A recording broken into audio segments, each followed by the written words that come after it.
म चाहिँ एकदम ह्याप्पी छु। नमस्ते नियम सर। नमस्ते हजुरले हामीलाई चाहिँ कोरियादेखि नै अर्डर गरिदिनु भयो।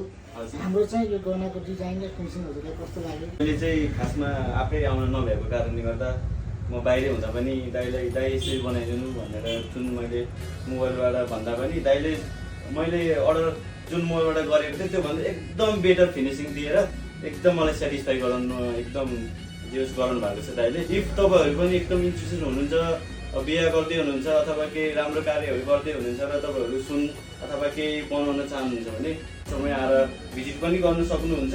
तर दाइलाई कन्ट्याक्ट गरेर र दाइसँग सरसल्लाह लिएर तपाईँहरूलाई के कस्तो लाग्छ, म चाहिँ एकदम सेटिस्फाई छु। यहाँलाई विशेष आभार भन्न चाहन्छु। धेरै धेरै धन्यवाद दाइ, एकदम खुसी लाग्यो। दाइले दिनुभएको सेवा सुविधामा म एकदम सेटिस्फाई छु र दाइले पनि यसरी प्रगति गर्दै जानु होला। र कस्टमरहरू त आइहाल्नै हाल्नुहुन्छ। एउटा राम्रो सर्भिस दिएपछि तपाईँले भन्नै पर्दैन कि अब राम्रो सर्भिस गरेर दिएपछि कस्टमरहरू अलरेडी आइ नै हाल्नुहुन्छ। र मेरो थ्रुबाट मैले पनि सक्ने जो मेरो आफ्नो रिलेटिभ्सहरू हुन्छ दाइकोमै बनाउन चाहिँ एकदम सरसल्लाह चाहिँ दिन्छु। हस्, धन्यवाद।